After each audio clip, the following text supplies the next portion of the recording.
من يهد الله فلا مضل له ومن يضلل فلا هادي له.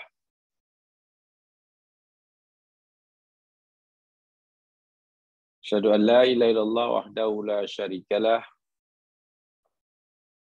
وأشهد أن محمدا عبده ورسوله.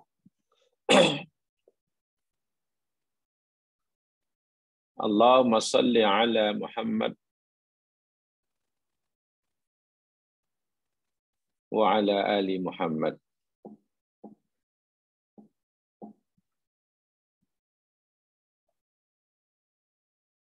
وبارك على محمد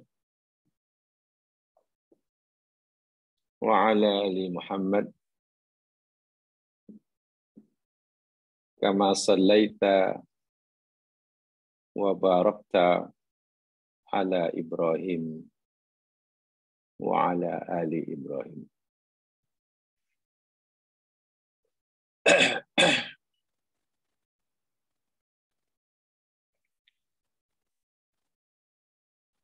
Rabbi israh li sadri wa yassir li amri wahlul 'uqdatam min lisani yafqahu qawli.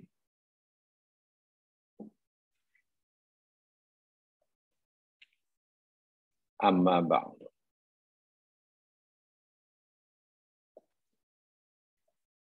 Muslimin, muslimat yang dirahmati Allah sekalian, kita panjatkan kesyukuran kepada Allah Subhanahu wa taala. Allah yang telah memilih kita sebagai satu-satunya makhluk yang diberi kemuliaan dengan diberinya tugas dan tanggung jawab sebagai khalifah dan hambanya. Tugasan yang tidak ringan, tetapi sangat mulia. Bagi menjayakan tugas dan tanggung jawab yang berat ini, di samping Allah memberikan kita garis panduan yang berupa agama, hukum syara, yang berisikan perintah dan larangan, Allah juga tundukkan alam dan isinya buat kita manusia. Diberinya kita peraturan dan ditundukkannya alam semesta dan isinya buat kita, maka ini akan memudahkan kita melaksanakan tanggung jawab yang besar sesuai yang dikehendaki oleh Allah.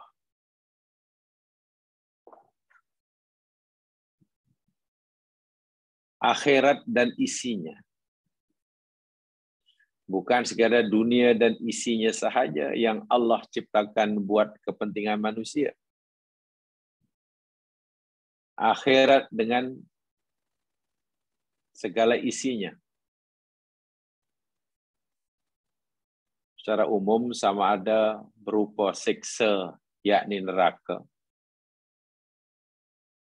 ataupun berupa pahala, kebahagiaan berupa surga, itu pun Allah ciptakan buat manusia. Bolehlah dikatakan secara mudah, dunia dan isinya, kehidupan di dunia ini, akhirat dengan isinya, kehidupan di akhirat ini dengan pelbagai balasan, itu semua Allah ciptakan untuk manusia.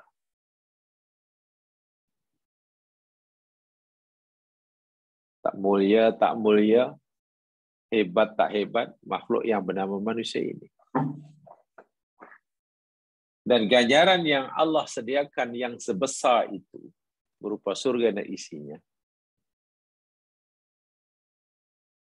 itu sebagai balasan bagi siapa saja yang mau menjadikan kesempatan dan peluang hidup di dunia sebagai peluang dan kesempatan untuk mencari, mengumpulkan, menghimpunkan bekalan. Lebih-lebih lagi, bekalan yang berterusan pahalanya, sungguh pun kita telah tidak lagi tinggal di dunia ini. Bertuah dan beruntunglah siapa saja di antara kita yang punya amalan di mana ganjarannya terus mengalir. Sungguh pun kita telah berpindah ke alam barzah. InsyaAllah kita akan teruskan kajian kita tentang pahala yang terus mengalir ini. Amalan apa yang membolehkan seorang terus mendapatkan pahala, sungguh pun telah berpindah ke alam barzah. Minggu lepas, kita telah pelajari mukadimah daripada amalan yang kelima. Coba jemaah lihat nota dia.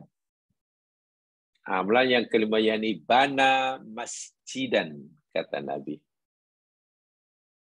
Membina atau membangunkan masjid.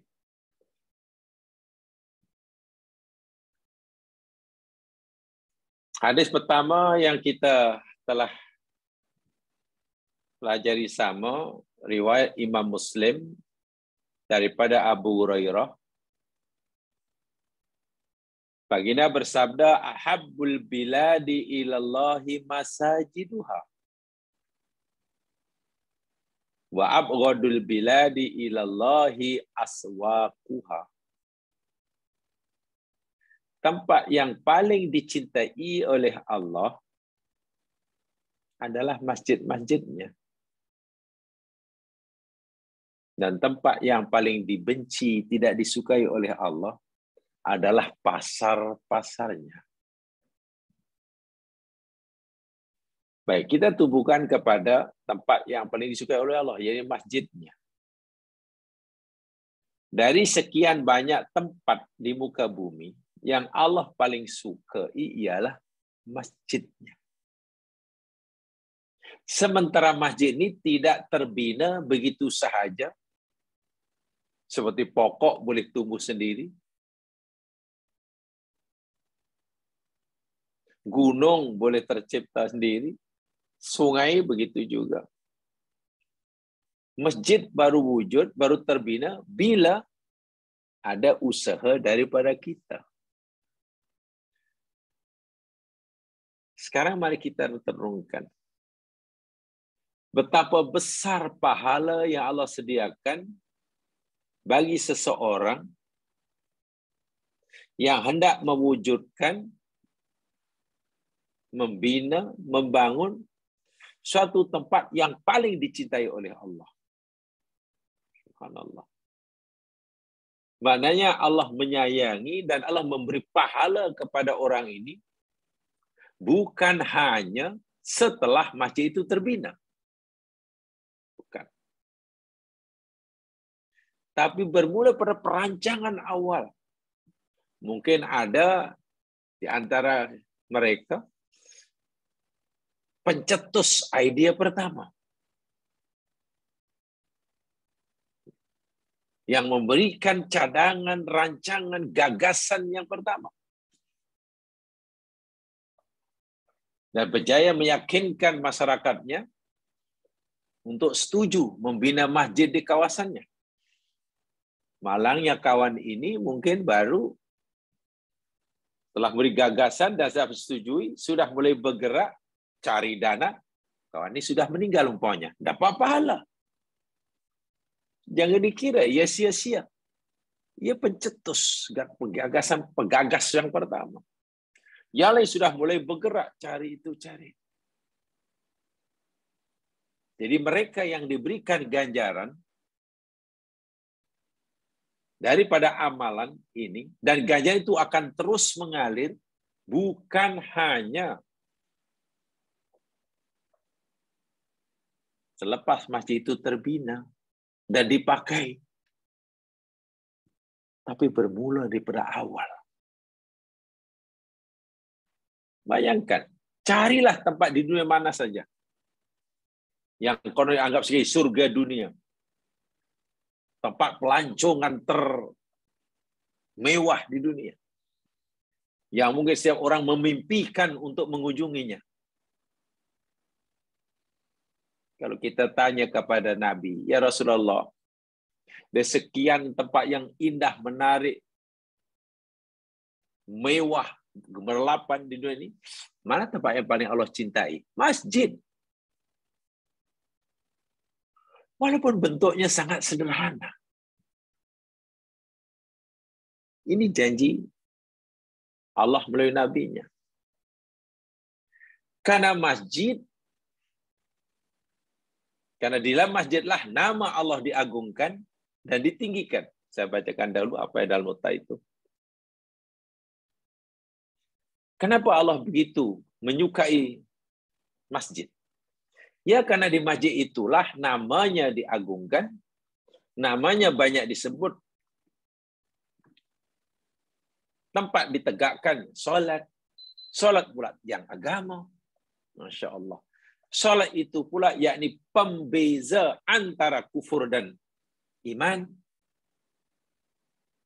Firman-firmannya dikaji, dibacakan, ilmu agama disebarluaskan, umat Islam berkumpul untuk maslahat agung lainnya. Allah memuji masjid dalam Al-Quran melalui firman-Nya, surah An-Nur ayat 38.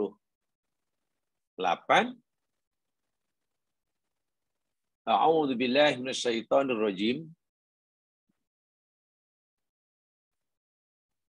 Fi buyutin adzinallahu an turfa'a wa yuzkara fiha ismuhu yusabbihu lahu fiha bil ghudwi wal asal.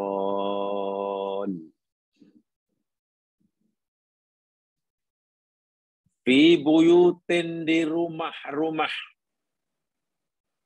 atau di bangunan-bangunan, adzina yang telah mengizinkan Allahu oleh Allah, anturfa'a ditinggikan, wa yudhkara dan disebutkan, fiha di dalam rumah-rumah atau bangunan-bangunan tersebut, ismuhu namanya. Yusabbihu lahu, dia menyucikan di rumah-rumah tersebut, lahu bagi Allah, bil ghuduwi pada waktu pagi, wal asal dan waktu petang.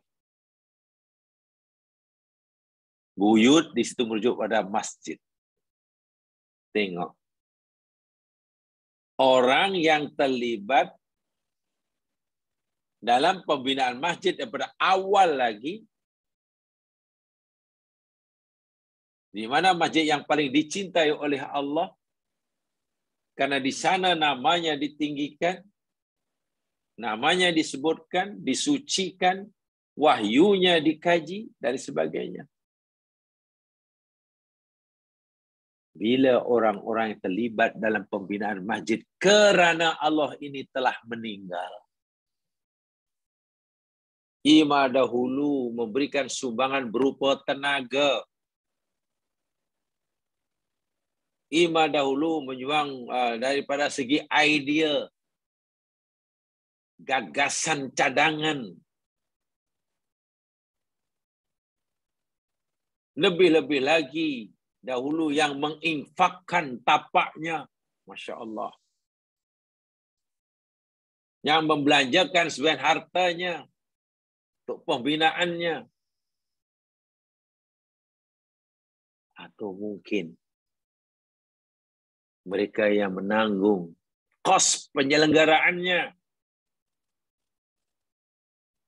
Karena perlu bayar api, bayar air. Lalu dia kata, tidak mengapa.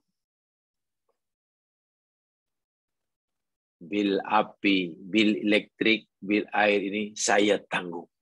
Bayang. Dia sudah menyediakan sejumlah wang ringgit. Simpan ini untuk masjid. Jangan diusik. Dipesan pada anak-anaknya. Ini untuk bil api. Bil elektrik, bil air masjid nak. Simpanan ini. Masya Allah, ganjarannya luar biasa. Luar biasa. Di sinilah kita baru faham. Kenapa ketika Nabi hijrah ke Madinah, belum pun sampai Madinah, yang waktu itu baru bernama Yathrib, Nabi singgah di satu tempat namanya Quba. Singgah, dalam perjalanan singgah, Nabi sempat membina masjid. Dan itu masjid pertama yang dibina oleh Rasulullah. Sebab Ka'bah, Masjidil Haram, bukan Nabi yang bina. Sudah dinakan masjid. Dan Allah puji, Allah sebut dalam Al-Quran. Walaupun waktu hanya ditentukan tapaknya, ini tapak dia, ini tiang dia, daripada pokok tamar, hubungnya pun daripada pelepah tamar, sangat sederhana.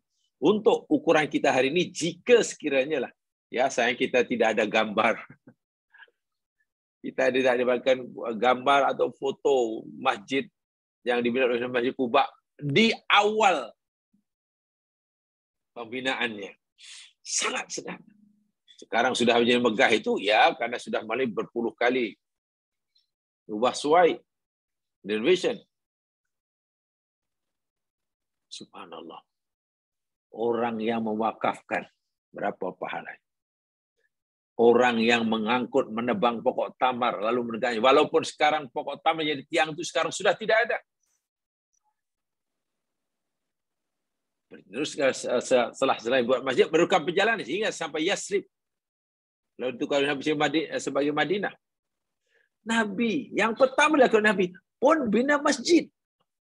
Masjid Nabawi itu. Itu masjid kedua. Jadi tanah yang juga diwakafkan oleh sahabat. Karena Nabi mau membelinya, orang itu tidak mau menerima harganya. Masya Allah. Dengan satu peninggalan sahaja yang sekarang. Orang ini dalam kubur tidak rugi. Untungnya sangat besar. Apalagi Masjid Nabawi sekarang, Masjid Quba sekarang, bukan makin sepi. Makin ramai. Ditambah pula Masjid Nabawi diistihara oleh Nabi SAW mempunyai nilai fadilat yang luar biasa. Yang boleh mengatasi keutamaan Masjid Nabawi hanya Masjidil Haram. Seluruh masjid di dunia masih di bawah Masjid Nabawi dari sisi keutamaan beribadah di sana. Dan itu sudah ribuan tahun. Dan sampai kiamat insyaAllah. Subhanallah. Karena itulah orang yang membina masjid, dia akan memperoleh pahala daripada setiap aktiviti kebajikan yang dilakukan di masjid tersebut. Allahu Akbar. Orang sedang lakukan sholat 5 waktu. Mereka dapat pahala 27 kali. Orang yang terlibat dalam pembinaan masjid tersebut, apalagi dia menanggung sebagian kosnya, sudah meninggal, dapat lagi ganjaran. Masya Allah. Dan tidak perlu diniatkan untuk ditransferkan jemaah sekalian. Aktiviti masjid, aktiviti di masjid, dapat pahala jika dilakukan Allah. Orang yang menyediakan masjid yang sekarang sudah meninggal pun dapat pahala. Coba berapa banyak pahala yang akan mengalir kepada orang ini. Subhanallah. Nabi SAW bersabda, hadis bawahnya, man bana masjidan lillahi yabtaghi bihi wajhallahi banallahu lahu baitan fil jannah. Ini bukan main-main ya, masa tawaran seperti ini. Muttafaqun alaih. Man bana, siapa saja yang membina masjid. Syaratnya membinanya yakni yabtaghi bihi wajhallah. Semata-mata kerana hendak mencari keridaan Allah. Semata-mata kerana hendak mencari keridaan Allah. Banallahu, Allah akan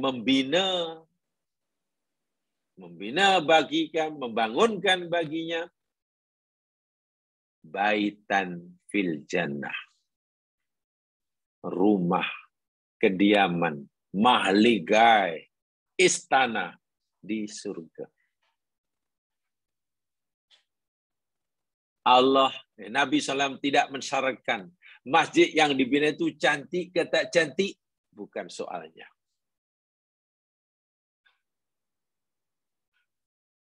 Besar ke kecil, bukan masalah. Asal masjid tempat ibadah itu sudah diniatkan karena Allah, diwakafkan karena Allah, orang ini dapat ganti istana di surga. Kan tidak sebanding sebenarnya balasannya. Kalau tengok masjid ataupun musola dalam bahasa kita yang dibina, Masya Allah, biasa aja. Apalagi di kampung mungkin, ya hanya kayu yang biasa, pakai genteng, api pun tak ada. Mungkin pakai buluh, tak jadi masalah. Jika ia lakukan kerana Allah, diganti dengan istana di surga.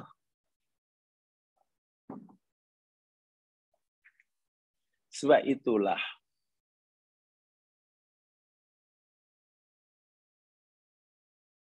kalau kita pergi di satu kawasan,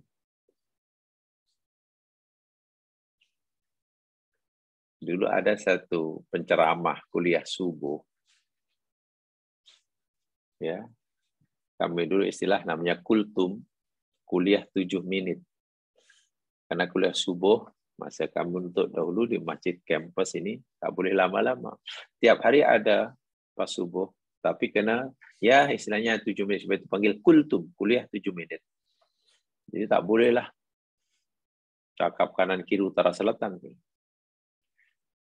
Saya masih ingat salah seorang penyampai kultum itu, kata, nanti kalau kamu pergi, katalah, jalan suatu daerah di negeri atau mana jalan,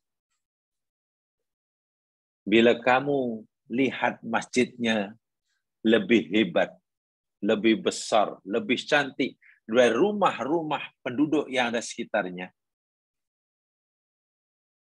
yakinlah kamu bahwa orang Muslim di situ yakni orang yang mengutamakan agama. orang yang lebih mengutamakan tempat tinggalnya di sana. Sebab itu dia lebih bersemangat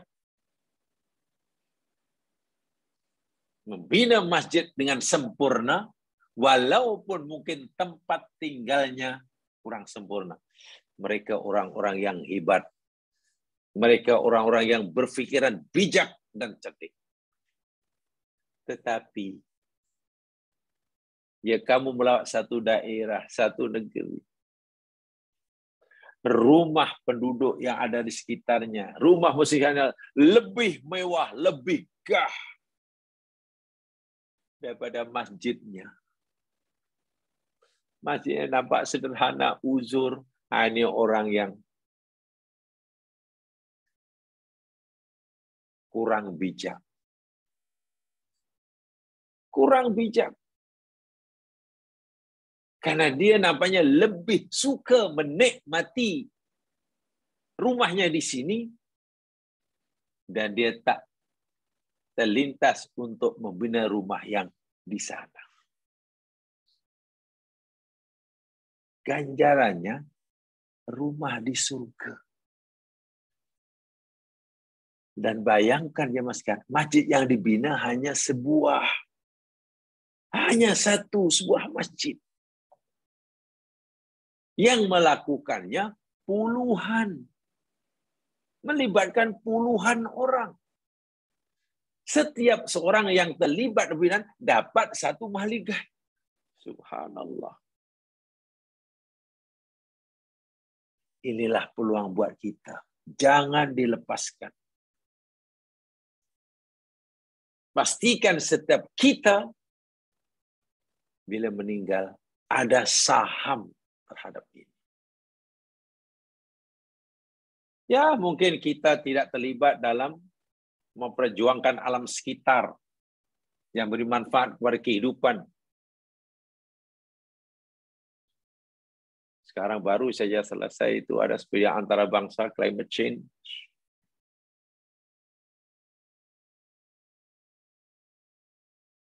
Kalau pelakunya Muslim itu dapat pahala yang besar. Pastikan. Bahkan ada hadis Nabi, di situ tidak sempat saya cantumkan, saya bacakan saja. Ini lebih dahsyat tawaran. Hadis ini sahih Ibnu Majah. Daripada Jabir bin Abdullah. Coba kita dengarkan. Qala Rasulullah sallallahu alaihi wasallam. Man bana masjidan. Sesiapa sahaja yang membina masjid. Kamaf hasi qattatin. Membina masjid walaupun hanya selubang seperti lubang tempat burung. Burung, katalah ada burung apa tuh yang buat sarangnya dengan melubangi pokok tuh, burung apa namanya? Bukan buat sarang daripada sampah. Tetapi buat tuh dengan latuk apa namanya, dengan patok pokok sehingga berlubang. Jadi bila berlubang dia duduk di dalam. Kan kecil saja tuh, hanya muat badannya sajalah. Siapa yang buat masjid, Nabi kata, walaupun besar masjid itu hanya selubang tempat burung tuh. Ya memang tidak adalah orang buat masjid macam tu, kita tak buat. Au ashor, atau mungkin lebih kecil daripada itu. Banallahu baitan fil jannah. Tengok. Allah akan binakan bagi orang itu mahligai di surga. Itu di awal saya sebutkan tadi. Masalah bukan besar atau kecilnya, bukan. Yang mampu besar-besar karena jamaahnya ramai. Yang tidak mampu ikut kadar kemampuan. Bahkan Nabi bagi contoh. Orang siapa yang buat masjid walaupun hanya sebesar sarang burung. Lubang burung. Itu sarang yang saya kata tadi. Matuk pokok tadi. Ganjarannya pada surga. Kita mungkin kalau ada bangun yang kecil itu kita tak panggil masjid, kita panggil surau. Baiklah, jamaah sekalian, saya tidak tahu perbezaan surau dengan masjid dari segi pengertian budaya. Saya tidak tahu. Seagama kita sebenarnya hanya mengenal istilah masjid. Agama kita tak mengenal surau. Agama kita kan hanya mengenal istilah masjid. Dalam Al-Quran dan hadis Nabi, istilah masjid sekali tidak ada. Sehingga apa yang saya tahu lah, ya setakat yang saya tahu, masjid itu definisi dia jamaah sekalian, ini bangunan yang dibina untuk beribadah kepada Allah dan telah diwakafkan karena Allah. Itu masjid. Kita buat bangunan, kalau walaupun bentuknya tidak macam arsitekturnya tidak seperti masjid, katakanlah macam balai raya umpamanya. Menara pun tak ada, kubah tak ada. Ini bukan cerita dari segi arsitekturnya, ya. Katakanlah macam balai raya. Ditanya buat apa tu? Buat macam gudang. Tak, ini untuk inilah saya sediakan untuk orang sini tak ada tempat solat. Jadi saya sediakan untuk tempat solat ini. Ya masjid lah. Tempat solat itu kan namanya masjid. Kita keluarkan sendiri tadi. Dan kita wakafkan. Saya sudah wakafkan ya. Bukan untuk pribadi. Kalau untuk pribadi maknanya ya kita bagi kemudahan orang lain untuk solat itu statusnya walaupun dia bangunan di luar rumah itu sama dengan bilik kita di rumah. Seperti mana bilik solat di pejabat. Seperti mana bilik solat di supermarket. Itu tidak boleh dibuat masjid. Bangunan yang dibina untuk beribadah pada Allah semata karena Allah dan diwakafkan. Kalau belum diwakafkan, pendapat yang kuat itu belum dikira sebagai masjid. Itu masih milik pribadi. Statusnya, walaupun bentuknya macam masjid, ada kubah. Kubah dia ada, menara pun ada 4 umpamanya. Dibuat dekat dengan rumahnya, tapi masih milik pribadi. Itu sama saja statusnya dengan musola kecil atau mungkin bilik sembahyang di dalam rumahnya. Sama. Apakah tidak ada pahala? Ada. Pahala tetap ada karena menyediakan orang tempat untuk sholat. Tapi tidaklah, belumlah termasuk apa yang disabdakan jadikan oleh Nabi SAW ini. Jadi kalau dia ingin terus mendapatkan, wakafkan. Masjid itu sudah milik Allah, jangan sebetulnya. Tak ada istilah masjid pribadi itu tidak ada sebenarnya. Kalau pribadi namanya bukan masjid. Sudah milik Allah. Besar kecil tak jadi masalah. Bukan penentu.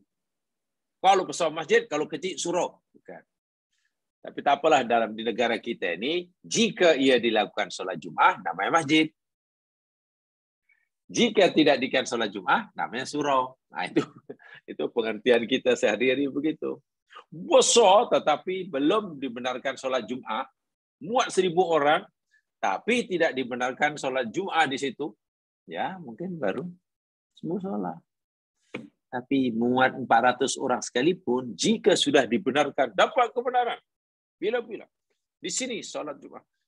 Masjid. Itu saya tidak paham. Tarif definisi itu saya tidak paham. Yaitu mungkin bagi pentadbiran lah. Wallahu a'lam. Tengok Nabi kata, siapa saja yang membina masjid, walaupun hanya sebesar lubang burung, tempat burung, sarang burung. Kecil sekali itu. Atau lebih kecil daripada itu. Walaupun tidak mungkinlah ada orang buat tempat solat macam itu. Hanya Nabi nak tunjukkan kan, betapa mulianya amalan membina tempat ibadah. Betapa besarnya ganjaran membina tempat ibadah. Sekecil itu pun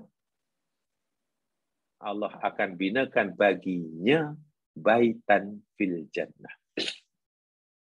Baitan.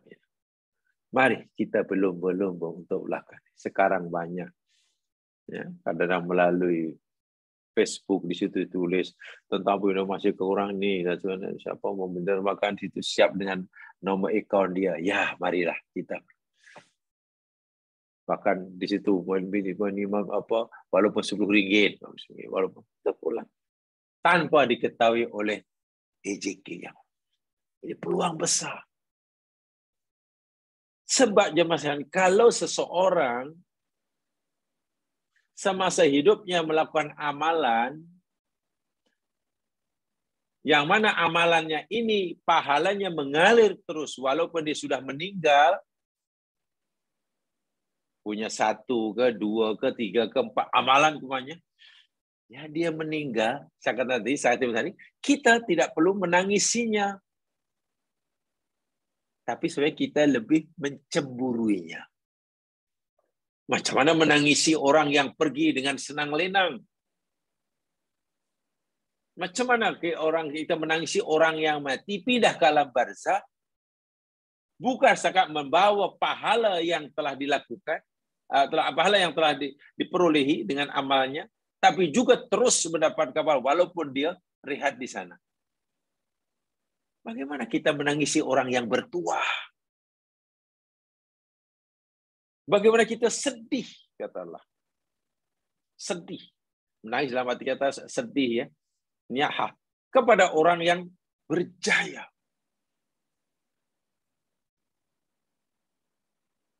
Kan tidak sepatutnya. Yang sepatutnya ya ini kita bukan menangisi bukan sedih, tetapi iri. Cemburu. Allah bertuahnya lah kawan itu, kawan Allah lah. Kenapa awak menangis? Saya menangis karena saya sedih, saya cemburu.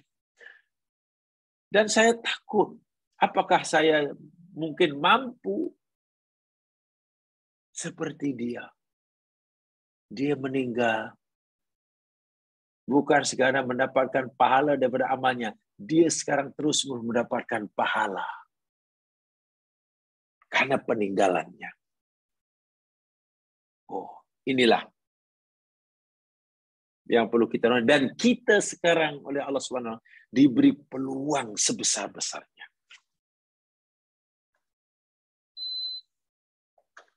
Kita diberi peluang dan kita diberi kemampuan. Baik. Itu binanya. Alasannya saya kenapa orang membina masjid itu pahalanya sangat besar, bahkan akan terus mendapat pahala, mengalir walaupun dia sudah meninggal. Tadi di awal nyatakan dalam hadis pertama, tempat yang paling disukai, tempat di muka bumi yang paling disukai adalah masjid. Ada orang kata, tempat yang paling jauh di dunia ini mana katanya? Ada orang kata, ya tempat yang paling jauh dari tempat kita adalah masjid katanya. Kenapa masjid? Ya, karena orang itu negara mana pun dia sudah pergi. Coba negara mana yang dia belum pergi? Semua pergi. 5-6 benua dunia sudah dijelajahi. Tidak satu pun negara yang dia belum berkunjung. Sana sudah tahu semuanya. Semua bukit telah didaki. Kemuncak gunung manapun sudah dijelajahi. Tidak ditakluki. Lautan sudah diseberangi.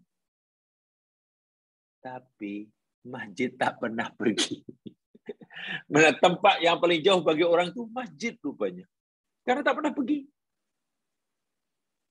Mereka lagi dekat karena selalu. Masjid malah tak. Sehingga ada ucapan yang bagi saya sangat membuat kita tersenyum pun ada. Ya, tersinggung atau dalam tersinggung yang positif pun ada. Dulu pernah saya katakan kan ada satu ucapan saya tertarik itu. Jika slipermu hilang di masjid. Bila kita hilang slipper di masjid, itu musibah kecil. Jika kasut kita hilang di masjid, itu musibah kecil. Tapi mahal kasutnya. Ya, semahal manapun kasut. Hilang di masjid, itu musibah kecil. Musibah yang besar, jika slipper kita, kasut kita tidak pernah dijumpai di masjid. Itu musibah terbesar. Hilang slipper di masjid, musibah kecil. Tapi bila slipper kita tak pernah nampak di masjid, itu musibah besar. Orang sedih bila kasutnya hilang di masjid. Tapi langsung tidak merasa rugi. Jika kasutnya tak pernah nampak di masjid. Coba nah.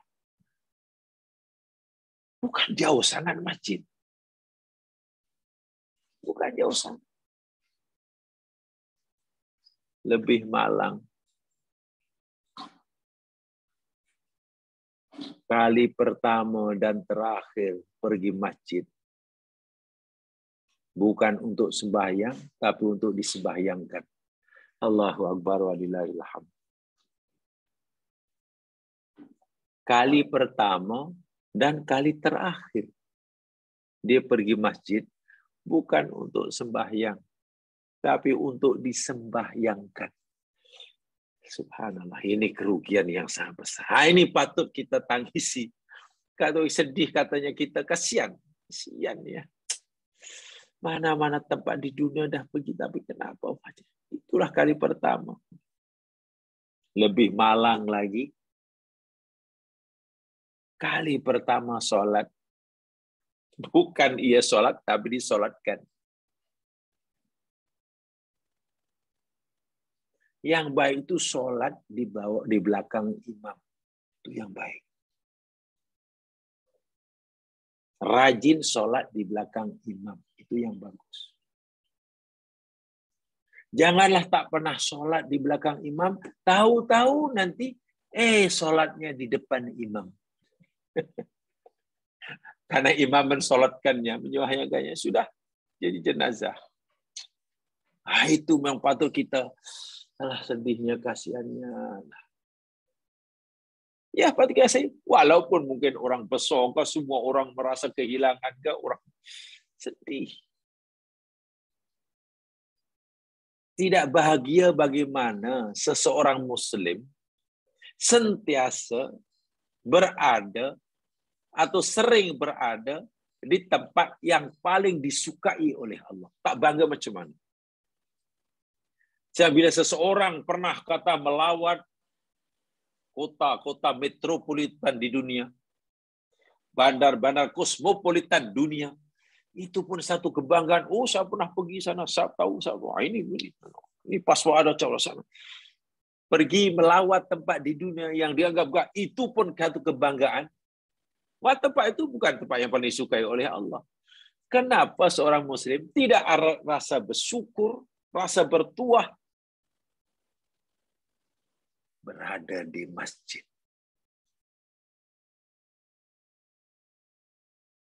Baik. Hadis berikutnya ya Mas Kilan. Masih berkaitan masjid. Kenapa masjid tempat paling disukai oleh Allah? Menjadi sumber pahala bagi banyak orang. Sehingga orang membina masjid, mana orang membina tempat untuk membolehkan ramai orang mendapatkan pahala. Bukan dia saya dapat pahala. Menyediakan tempat bagi orang ramai mendapatkan pahala. Dan dia juga dapat pahala sebanyak orang tadi. An Abi Hurairah radhiyallahu anhu. Nabi SAW bersabda, "Man tawadda'a." Sesiapa saja yang mengambil air wudu, berwudu, air sembahyang. Fa'ahsanal wudu'a. Lalu dia mencantikkan, mengelokkan wuduknya. Wuduk dengan betul. Ihsanul wuduk maknanya wuduk dengan betul. Ya, basuh ke muka dengan betul, basuh tangan dengan betul, berkumur dengan betul, kaki sampai kot semua betul lah. Thumma kharaja 'amidan ilal ma'nas salah. Kemudian ia keluar 'amidan ilas salah menuju masjid untuk solat. Menurut hadis ini jawab sekalian, sebetulnya kalau nak pergi masjid itu wuduknya di rumah, ikut sunnah. Sebelum kerajaan mengeluarkan peraturan sempena pandemi ya, coronavirus ini, dikalahkan sewaknya pergi masjid, yakni dalam wudhu di rumah. Baru ini Nabi sudah beritahu 1.500 tahun yang lalu ya mas sekalian. Wudhu di rumah, kemudian pergi masjid sudah dalam keadaan suci. Kenapa begitu? Karena zaman sekarang bila orang keluar daripada rumah pergi masjid untuk sholat, dia sebenarnya statusnya sudah dalam keadaan sholat itu. Ya, saya itu tidak boleh bercakap-cakap, tidak boleh tergesa-gesa, paham enggak? Walaupun pergi masjid, tak boleh laju, tetap sakinah, tenang. Saya itu kena wudhu di rumah, itu sunnah. Saya tak kata wudhu di surau, di masjid itu tidak sah, sah. Tapi tengok hadisnya. Ini sebelum kerajaan. Ini kan hanya sempena COVID-19 aja digalakkan wudhu di rumah. Jangan wudhu di surau, di masjid nanti dah sampai rumah dah susah. Nabi rupanya dah 14 setengah abad yang lalu dah. Siapa yang berwudhu? Cantik wudhu dia. Kemudian pergi keluar. Sengaja pergi masjid untuk solat. Fa'innahu fi salatin. Tengok. Sesungguhnya ia itu sudah. Fa'innahu fi salatin. Ia itu sudah berada dalam solat. Dia statusnya macam orang sedang solat. Walaupun dia masih berjalan ke masjid. Masih bawa kita ke masjid. Maka ya maidurasa selagi niat keluar rumah itu nak pergi solat. Masya Allah. Walaupun betul lah solat yang resminya nanti di masjid. Belum takbiratul ikhram. Berakhir dengan salam. Tapi Nabi kata, enggak, orang ini sudah dalam solat nih. Pahala saya tuh. Pahala. Saya itu selam yang pergi masjid. Ya terus saya pergi masjid. Tidak perlu berburak kalau berjalan. Tidak perlu tergesa-gesa. Karena tetap waqar dan sakinah. Karena Nabi kata, fa'innahu fi sholatin. Wa innahu yuktabu lahu. Ini dia. Maka sesungguhnya telah ditulis, dicatat, direkodkan bagi orang itu bi ihda khutuwatihi hasanat. Setiap langkahnya itu ditulis satu kebaikan. Allahu Akbar. Dahulu pernah kita pelajari dalam ayat surah Yasin itu. Setiap langkah itu ditulis sebagai kebaikan. Belum sampai masjid. Dia hanya nak menuju masjid. Sudah dapat kebaikan. Dapat pahala. Nak tuju mana? Nak tuju tempat namanya masjid. Kalau yang pergi nak pergi masjid, setiap langkah itu pun dapat pahala. Bagaimana orang yang menyediakan tempat, yang menyediakan masjid? Mampu kita nak membayangkan pahalanya. Sedangkan yang nak pergi masjid, itu pun langkahnya itu adalah pahala. Belum pun sampai ke masjid. Belum lagi nanti sudah masjid sholat, belum lagi itu, belum. Itu pun pahalanya sudah tak mampu kita nak mengiranya. Bagaimana pula kita nak membayangkan, nak mengira pahala orang yang menyediakan masjid. Dan sekarang sudah meninggal. Dan yang nak pergi masjid bukan seorang, puluhan, ratusan, mungkin ribuan. Sekarang beribu, berjuta yang berkunjung ke Masjid Nabawi tiap tahunnya. Masjid Kuba, berapa pahala orang mewakafkan tanahnya dahulu. Satu, dicatat setiap langkah sebagai kebaikan. Wa yumha anhu bil ukhra sayyi'ah. Dan juga dihapuskan setiap langkahnya itu satu kesalahan. Jadi di sini gambarnya begini, kan orang berjalan melangkah kiri kanan. Katalah ketika kaki kanannya melangkah ke depan, satu langkah, satu kebaikan. Kaki kiri melangkah ke depan, satu keburukan dihapus. Kaki kanan melangkah ke depan, satu kebaikan dicatat. Kiri pula ke depan, satu langkah lagi, satu kejahatan di Allahu Akbar. Dosa berkurangan, pahala pula bertambah. Dosa berkurangan, pahala pula bertambah. Berapa banyak pahala orang itu? Kalau yang melakukan 1000 orang, berapa banyak pahalanya? Itu baru dalam perjalanan dari rumahnya ke masjid.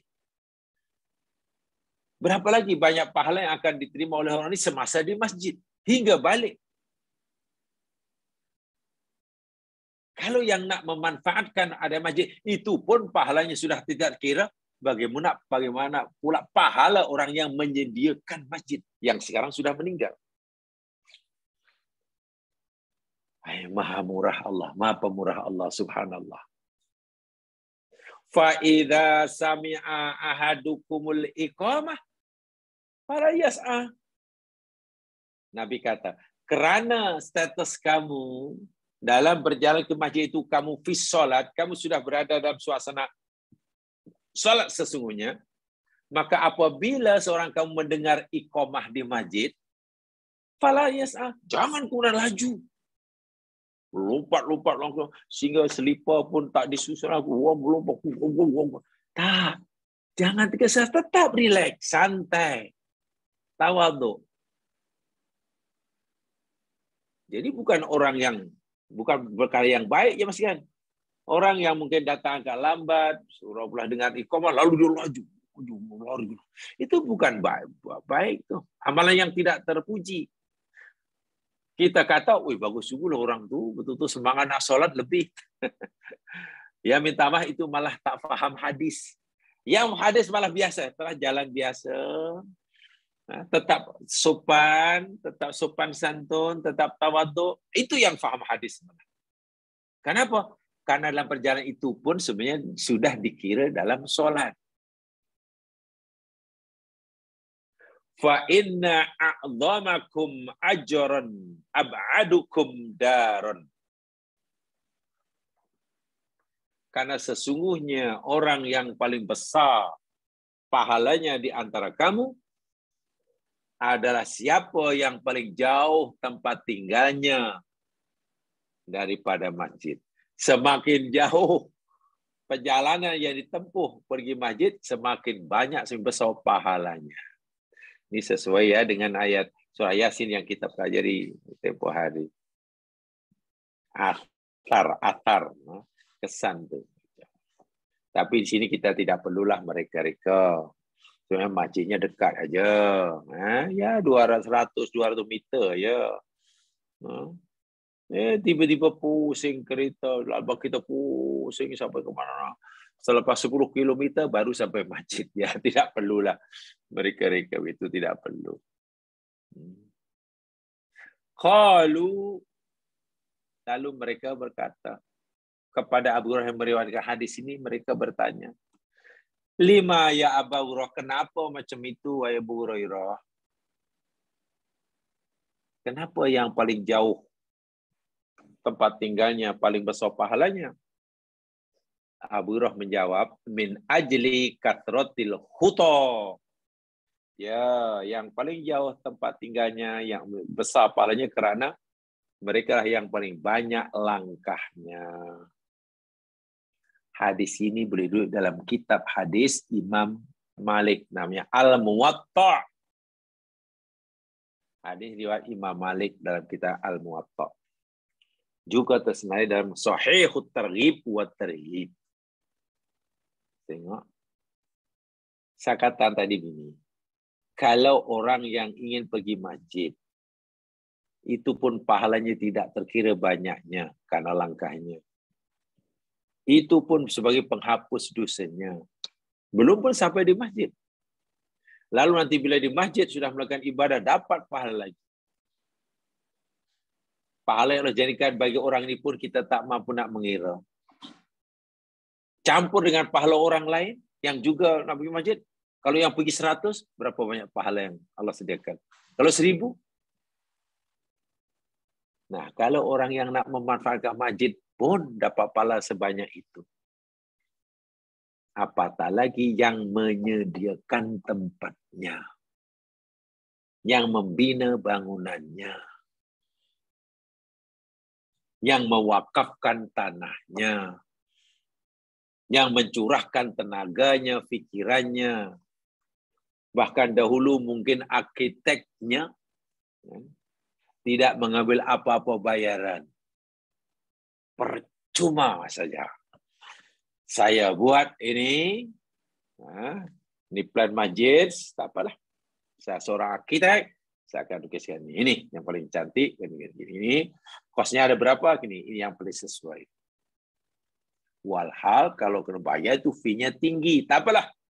Karena saya mungkin tidak mampu membantu tenaga, karena saya sibuk. Karena mungkin saya kurang banyak membantu wang ringgit, tak apalah. Jasaku dalam seni bina, dalam dari segi bina ini percuma. Dapat pahala. Tiba-tiba awal kawan nak pergi, aku tadi nak pergi kedai kan. Hardware, beli simen, beli apa. Dia tanya, itu banyak sangat untuk apa cik ni? Oh ya, disebutkan keperluan kurang lah. Masjid itu kurang. Kurang simen. Oh nak buat masjid? Tak apa, kalau begitu. Saya sedekahkan yang 50%-nya. Dia perlu 100 ni, dia kita bagi satu yang 50%-nya, tak apalah itu saya sedekah. Dapat pahala, walaupun dia tak pergi. Siapa yang terlibat? Sebab Nabi bagi tahu tadi, walaupun dia masjid yang dibeli itu hanya sebesar lubang tempat burung. Masya Allah. Dan tahukah kita jemaah sekalian, dalam agama kita, ihtimamun Nabi SAW biman yandofil mazadid. Islam yang dibawa oleh Nabi SAW amat mengambil berat, sangat besar terhadap siapa saja yang melakukan kerja yang berkaitan dengan masjid. Ima sebelum pembinaannya, semasa pembinaannya, atau selepas pembinaannya. Islam memberikan perhatian yang sangat-sangat besar. Walaupun mungkin nampaknya dari pandangan manusia, malah orang itu kecil saja. Saya nak bagi satu contoh. Hadis ini riwayat Bukhari Muslim. Bukhari Muslim. Daripada Abi Hurairah radhiyallahu anhu. Anna mra'atan sauda kanat takumul masjid aw syaban. Kata Abu Hurairah, dahulu ada seorang perempuan berkulit hitam.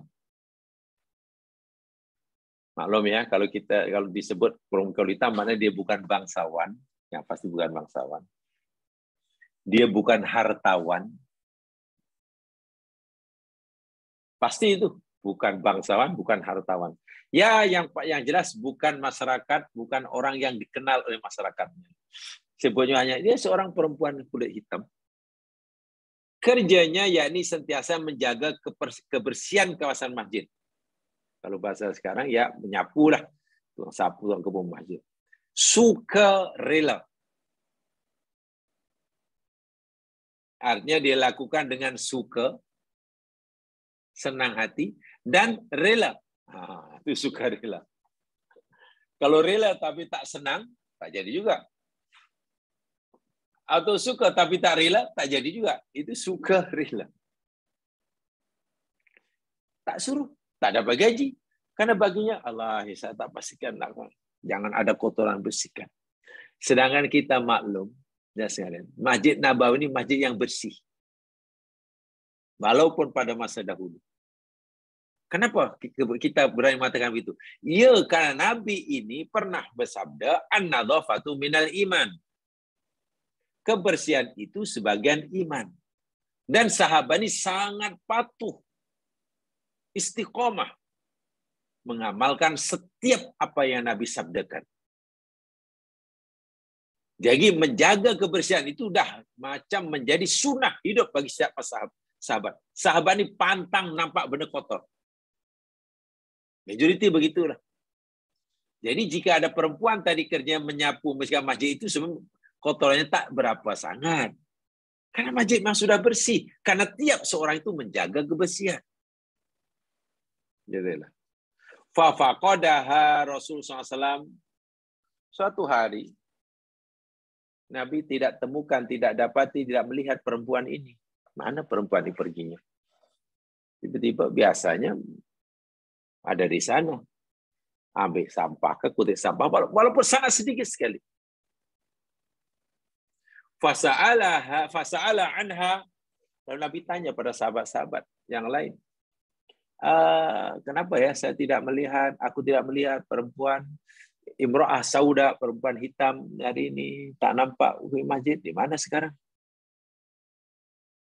Apa jawaban sahabat? Faqalu matat ya Rasulullah. Oh, perempuan yang selalu berikan sahabat Rasul telah meninggal.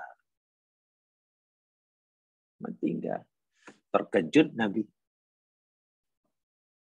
Dan agak ada rasa kecewa. Terkejut dan juga kecewa. Apa Nabi kata? Afala kuntum adantumuni. Kalau ia pun kamu tahu dia meninggal, kenapa kamu tak beritahu aku? Afala kuntum adantumuni. Sepatutnya kamu beritahu aku kalau dia dah meninggal. Kenapa aku tak tahu? Kamu tahu, tapi kamu tak mau beritahu. Ucapan Nabi ini, maknanya Nabi menganggap, memahami, sahabat ini macam meremehkan kematian perempuan tadilah. Jadi sahabat tidak memberitahu pada Nabi kematian perempuan tadi, karena mungkin bagi sahabat, apa perlunya Nabi tahu? Bukannya orang besar, bukan orang terkenal, bukan sahabat hebat.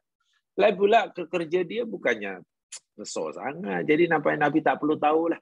Jadi ingat kematiannya, biasalah mati. Mati ya sudah tiba aja. Tak penting lah gitu.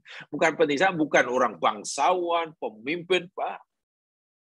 Dan Nabi kecewa. Kenapa kamu tak beritahu? Ini sahabat merasa bersalah.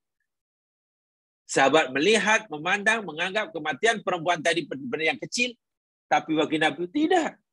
Ini bukan kematian orang biasa. Qala faka'annahum sagharu amroha. Abu Hurairah kata, seakan-akan sahabat memang meremehkanlah kematian orang itu. Faqala lalu Nabi bersabda, dulluni ala qabriha. Sekarang ginilah. Tolong tunjukkan aku, bawa aku di mana kuburnya. Tolong bawa aku dan tunjukkan padaku di mana kuburnya, di mana kamu tanam perempuan itu. Pada luhu, sahabat pun ya dengan rasa bersalah. Rasa besarnya karena tak beritahu Nabi. Rasa besarnya karena para sahabat menganggap ya kematian orang kecil lah. Diajak Nabi lalu tunjukkan kuburnya. Setelah sampai di kubur, dan ini ya Rasul kubur perempuan itu. Fasalla 'alaiha tsumma qala. Nabi sholat di atas kubur itu. Ini dalil tentang keharusan sholat jenazah di kubur bagi yang telah dikebumikan dan tak sempat. Walaupun ulama berbeza pendapat tentang berapa lama.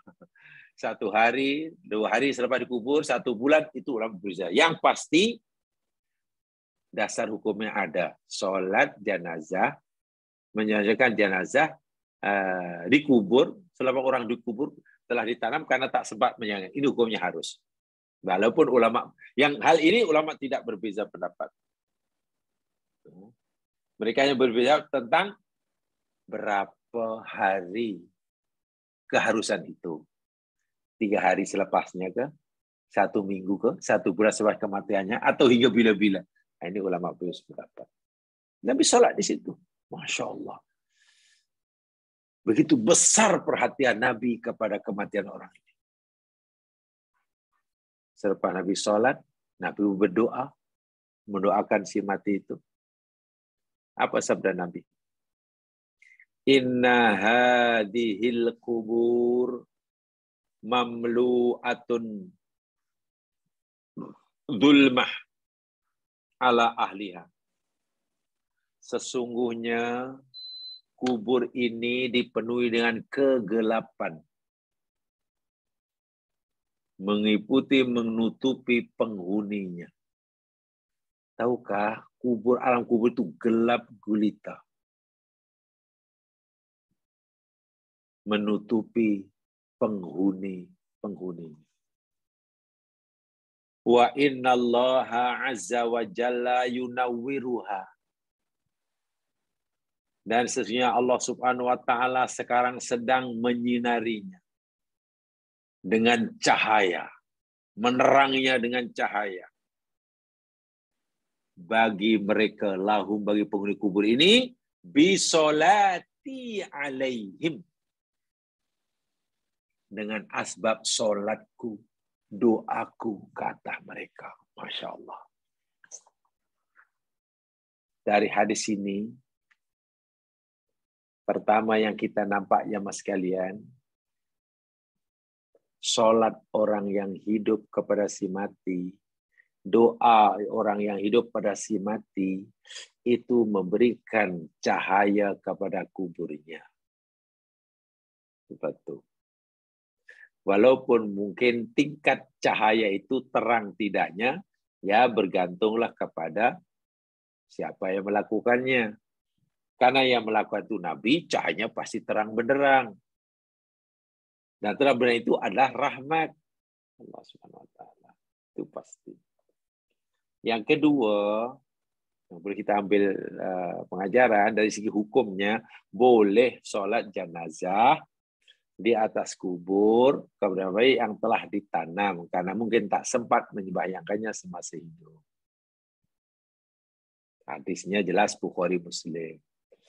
Hanya sekali sekali ulama berbeza pendapat sebab Nabi tidak jelaskan. Ulama berbeza pendapat berapa lama keharusan itu diberikan. 3 hari selepas kematiankah, 1 minggu, 1 bulan, atau tanpa had. Ulama berbeza pendapat. Walaupun perbedaan pendapat yang macam-macam itu sebenarnya masing-masing tidak disokong oleh dalil yang jelas. Itu namanya ijtihadi, itu namanya fikhi. Tak jadi masalah. Perbedaan dari segi pemahaman. Nah, yang ketiga ini yang saya sampaikan. Nabi amat mengambil berat kepada kebaikan orang yang mengambil berat tentang masjid. Nah, tengok tuh. Perempuan hitam tadi orang yang sangat mengambil berat tentang masjid dari aspek kebersihannya. Nabi sangat menghargai. Jadi yang dihargai oleh Nabi, yang didoakan oleh Nabi, bukan hanya yang rajin sholat. Apalagi pada zaman Nabi, Nabi pernah mengeluarkan satu statement, afdalus sholatil mar'i fabeda ila maktubah, sebaik-baik sholat seorang itu di rumahnya kecuali sholat fardu bagi lelaki. Sementara bagi perempuan sebaiknya di rumahnya. Jadi jika perempuan itu tak nampak sholat di masjid, maklumlah. Karena yang paling afdal di rumah. Keterlibatan perempuan tadi dalam aktiviti masjid mungkin tidaklah seberapa berbanding keterlibatan kaum lelaki. Okeylah kalau kita anggap sebagai keterlibatan peran di masjid, ya hanya peran kecil lah. Memastikan kawasan masjid bersih, itu pun semua kawasan masjid Nabi sudah bersih. Tapi Nabi tetap saja memberikan penghargaan, perhatian yang besar. Sehingga Nabi sedih, tak puas hati ketika sahabat tidak memberitahu kematiannya, karena menurut sahabat itu kematian yang tak penting. Gitulah. Jadi Nabi tak perlu tahu. Sanggup Nabi pergi kuburnya dan sholat. Jika seorang kekasih Allah, utusan Allah, sanggup mencari kubur orang ini, lalu sholat di sana, berdoa sana, ini bukan perkara remeh. Perhatian Nabi yang sebesar itu karena perempuan tadi amat mengambil berat tentang masjid. Itulah amal yang boleh dilakukan oleh perempuan tadi. Tidak mungkin kan seorang perempuan hitam tadi, yang saat ini bukan hartawan, bukan bangsawan, bukan lagi muda tentunya, dia sudah berumur.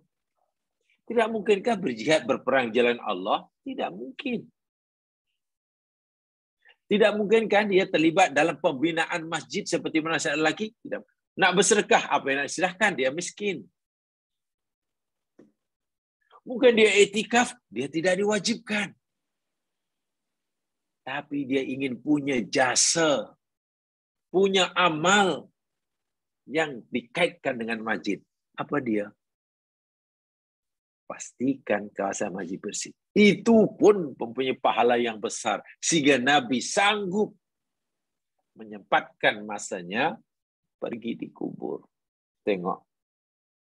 Sampai begitu sekali penghargaan Islam kepada orang yang terlibat dengan masjid. Itu belum lagi yang membina ya. Yang membina sudah jelas. Dapat aliran pahala yang luar biasa walaupun sudah meninggal. Sedangkan hanya mereka yang hanya tadi saya hanya melakukan diri membersihkan putek sampah. Itu pun Allahu Akbar. Begitulah mulianya ya masjid. Jadi beruntunglah kalau kita punya kesadaran untuk itu. Mari kita sumbangkan apa yang Allah berikan pada kita. Kalau kita punya kelebihan harta-harta, kalau kita berikan tenaga-tenaga, kalau kita punya masa-masa, kalau idea-idea, kalau rasanya mencala, oke, susah. Kalau mungkin kita susah nak cari dana untuk ini, sebab memang perlu banyak. Tapi tak apa, saya kebetulan punya kenalan. Saya punya kenalan di Kementerian Keuangan. Jadi nampaknya ada peruntungan. Tak apa, saya usahakan. Sila, dan itu luar biasa itu pahalanya. Luar biasa pahalanya. Baik. Kenapa ya Nabi begitu besar sekali perhatiannya kepada perempuan hitam tadi, yang kerjanya menyapu penguasa kawasan masjid tadi?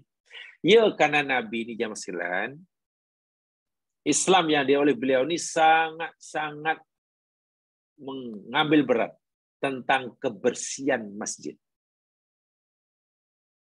Dan siapa yang mengambil berat tentang kebersihan masjid itu akan dapat pahala yang sangat besar. Minta maaf, kita jangan pandang hina atau remeh kepada tukang kebun masjid. Minta maaf siap masjid. Atau tukang cuci tandas masjid. Jangan anggap remeh. Bila mereka nawaitu lillahi ta'ala, mereka dapat dua. Di dunia pasti dapat gaji kan. Sebab siapa kerja berhak dapat gaji. Itu Islam yang menyuruh. Setiap kerja itu berhak dapat gaji. Dapat gaji. Itu peraturan Islam. Bukan makna orang kerja berhaji itu tidak ikhlas. Ikhlas tidak ikhlas itu tidak ada kena-mena dengan ada gaji atau tidak. Sebab orang Melayu ini pelik. Apa pula awak minta gaji? Katanya ikhlas. Jadi dia fikir kalau ikhlasnya tak perlu bergaji. Masya Allah. Kalaulah ikhlas itu makna tidak boleh bergaji, coba siapa yang mau bekerja untuk mengatur negara? Yang jadi ada menteri berebut. Jangan sampai berebut. Ada yang mau jadi cikgu, ada yang ada yang jadi pembantu rumah. Kalaulah kita punya kaidah salah itu. Kalau awak ikhlas, awak tak boleh minta gaji katanya. Bila gaji itu mana tak ikhlas, itu undang-undang mana, itu syariat mana. Ikhlas itu tak ada kena-mengena dengan gaji atau tidak. Gaji itu hak. Hak. Orang yang menuntut haknya itu tidak menjejaskan keikhlasannya kepada Allah. Itulah. Itu lain, hak lain. Allah kau jadi lain. Jangan katakan, awak kata ikhlas, jadi kalau ikhlas tak payah gaji tau. Masya Allah. Itu ajaran yang salah betul jemaah sekalian. Salah. Sedangkan seorang ibu yang menyusukan anaknya, suami suruh bagi dia upah. Bayangkan. Allah memberikan kepada seorang ibu yang menyusukan anak, dapat upah dari suaminya. Selain nafkah tentunya. Apakah itu bermakna perempuan tidak ikhlas? Kalau tidak ikhlas, kenapa Allah berikan hak untuk menuntut? Jadi bezakan antara hak, itu hak. Upah itu hak. Bahkan kalau tidak diberi, dia boleh tuntut. Tuhan, saya sudah kerja, mana gaji? Boleh menuntut. Itu hak. So itu Nabi kata, beri upah kepada pekerja kamu sebelum peluhnya, keringatnya, kering. Kan gitu ya. Paham ya? Jadi sangat besar ganjarannya. Tuh yang tukang sapu, bersihkan tandas, kadang Masya Allah, mop karpet ini, dan sebagainya, vacuum ini. An Anas bin Malik. Saya bacakan lagi hadis. Riwayat Anas bin Malik. Riwayat Abu Daud, Turmuzi, Ibnu Majah. Nabi SAW bersabda, Uridat alayya, diperlihatkan kepada aku, ujuru ummati, ganjaran-ganjaran umatku. Sentiasa ditunjukkan, diperlihatkan kepada aku, kata Nabi, ganjaran-ganjaran umatku. Masya Allah. Jadi Nabi tahu. A dapat berapa ganjarannya, B seberapa banyak, C apa ganjarannya. Allah melihatkan kepada Rasulullah. Bahaganya itu kan berada di alam gaib. Hatta al-qadati yukhrijuhar rajulu minal masjid. Masya Allah. Sehingga ganjaran seseorang kerana ia membuang, mengutip, membuang, mengeluarkan kotoran dari masjid. Nak solat, ada tai cicak. Tak payahlah panggil tu siap. Itu peluang untuk kita dapat pahala. Kita buang, kita buang. Ada ganjaran Nabi kata, hatta ganjaran umatku kerana ia buang, kutip, mengeluarkan kotoran dari masjid pun diperlihatkan. Ada ganjaran yang Nabi diperlihatkan. Tapi itulah tidak semua orang faham. Kalau faham pun kadang minta maaf, sekali minta maaf, mungkin ada rasa harga diri. Siapa aku nak suruh kutip siapa ni? Aku kan orang besar. Aku orang besar, udah terkenal. Takkan tiba-tiba saya suruh buang tai cicak. Kan sudah ada kerja. Ya tak apalah, itu karena keangkuhan kita. Allah tawarkan gaya besar, tapi kita lebih memilih keangkuhan diri. Ya sila. Yang pasti nanti rugi. Orang lain, Masya Allah. Kajian mulai pada membina masjid, dapat ganjaran, hinggalah buang tai cicak. Ada semuanya. Subhanallah. Wa uridat alayya dunubu ummati. Dan diperlihatkan juga kepadaku dosa-dosa umatku. Bukan hanya pahalanya saya diperlihatkan, tapi dosa-dosanya pun diperlihatkan kepada aku.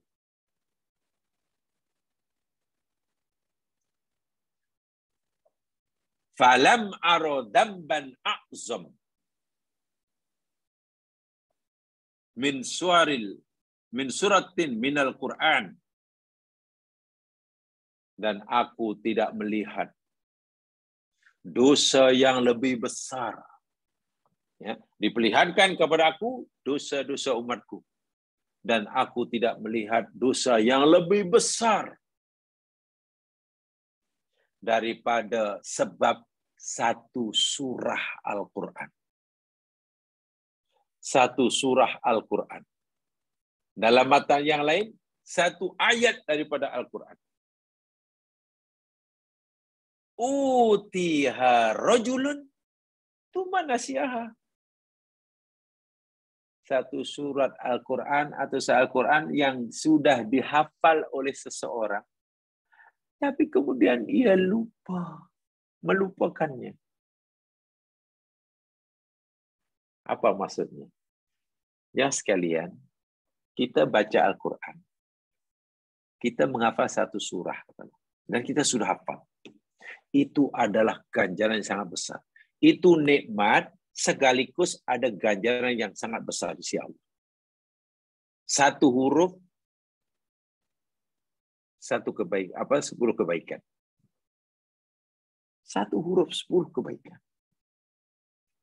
Alif lam 3 huruf, 30. Satu huruf, satu kebaikan digandakan 10, jadi 30. Hafal, paham. Tah macam mana karena kita tidak rajin mengulang kaji. Kita tidak rajin mengulang kaji, kita tidak rajin mutalaah, kita tidak murojaah. Akhirnya bulan berganti bulan, lupa surah itu dah tak ingat lagi dah. Menurut hadis ini kita berdosa. Surat Al-Quran yang pernah kita hafal suatu hari, di kemudian hari karena kecuan kita lupa, kita berdosa. Dan Nabi kata, aku tak pernah melihat dosa lebih besar daripada umatku ketika Allah perlihatkan padaku melebihi daripada akibat satu surah Al-Quran yang pernah dihafal oleh seseorang, kemudian ia melupakannya. Itu makna pertama, melupakannya. Dari segi zahir itu makna dia. Ada makna yang lain, kita baca Al-Quran, faham artinya. Isinya apa? Perintah. Apa perintahnya? Ini. Isi ayat itu apa? Larangan. Apa larangannya? Ini. Faham. Ada larangan yang harus ditinggalkan, ada perintah. Tapi kita hanya membacanya, memahaminya, mengertinya, tapi kita tidak beramal dengannya. Tidak beramal apa yang kita paham itu dimaksudkan nasihat. Lupa di situ maksudnya begitu. Tidak beramal. Sehingga ilmu yang kita ada tidak diamalkan. Amal lain, ilmunya lain. Itu berdosa. Berdosa. Nah, di sini perlu ada peningkatan. Kalau kita tidak kenal Al-Quran, kita sesat. Supaya kita sehat, kita mesti kenal Al-Quran, faham. Hafal kalau perlu. Tapi bila sudah faham, tidak hafal, nanti lupa, kita pula berdosa. Supaya kita tidak berdosa, ya terus hafal, supaya murojaah. Tapi kalau kita sudah hafal, faham, tidak beramal, pun juga berdosa. Inilah agama. Jadi rupanya amalan itu bersambung-sambung. Tak cukup dengan ini, kena ada. Nah, ada sambungannya. Ada selepahnya. Ada. Baik, berkaitan hadis ini, saya yang pertama tadi. Dipelihara kepada aku ganjaran umatku. Macam-macam ganjaran daripada amalan umatku. Termasuklah ganjaran yang diperolehi oleh umatku kerana ia mengeluarkan kotoran dari dalam masjid. Katakanlah, tai cicak. Atau apa sajalah. Jadi di sini kalau kita faham seperti ini, orang tidak terlalu berharap kepada Tok Siap. Setiap jamaah pasti. Ini karena pada kotor, tak apalah kayak musim.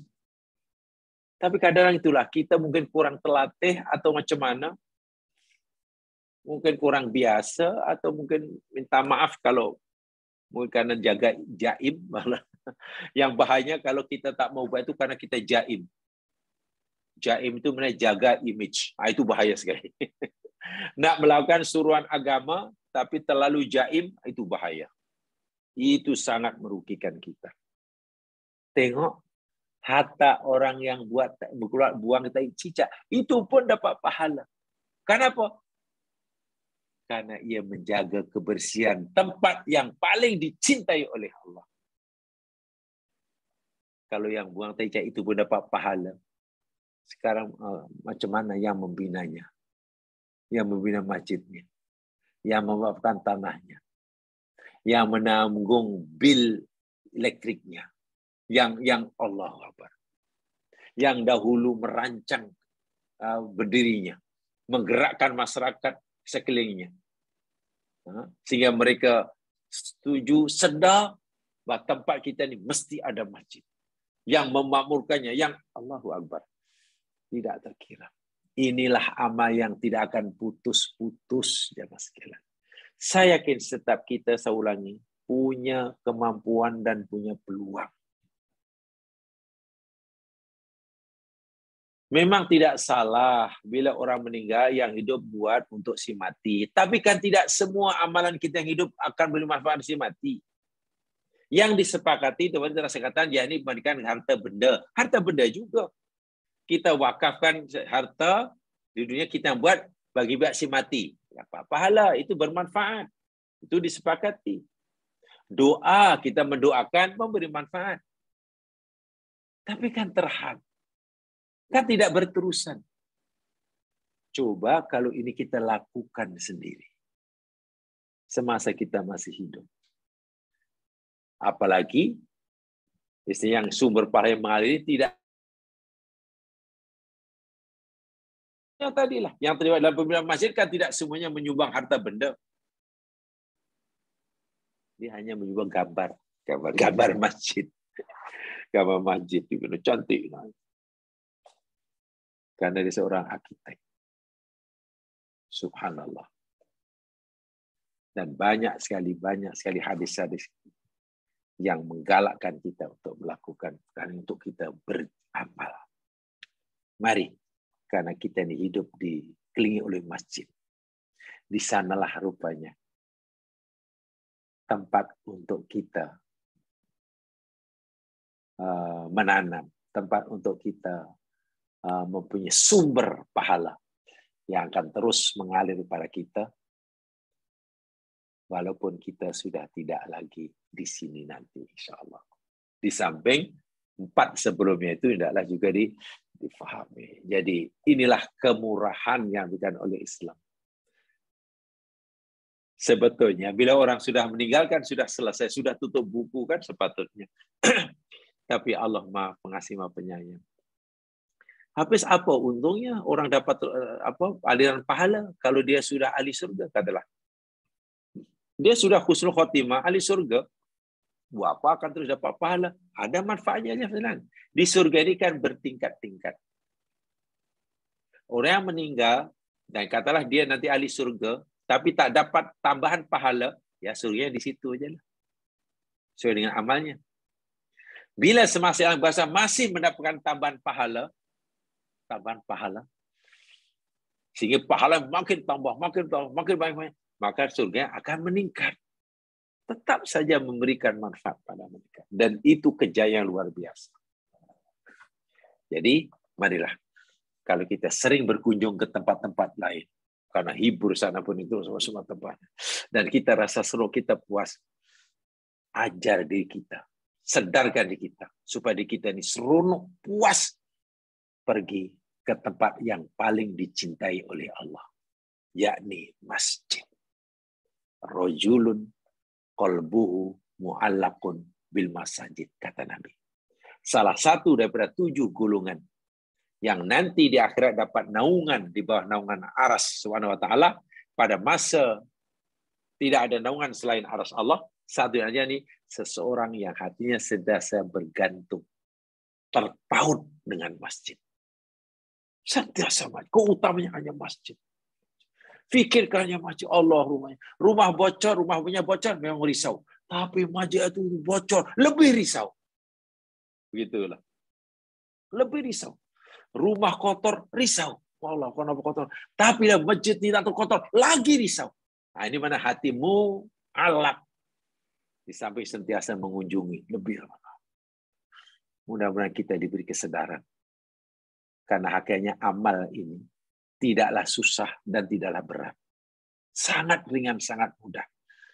Tapi ganjaran yang Allah sediakan bukannya sedikit, tetapi banyak.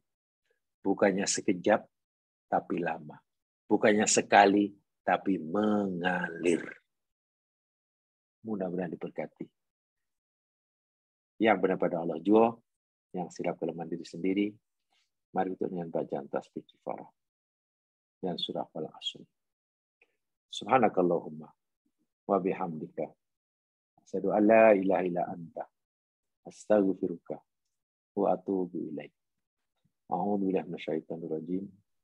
Wal 'ashr. Innal insana fi khusr illa alladziina aamanu wa 'amilus shalihat wa tawashaw bil haqq wa tawashaw bis sabr. Assalamualaikum warahmatullahi wabarakatuh. Waalaikumsalam warahmatullahi wabarakatuh. Terima kasih Ustaz.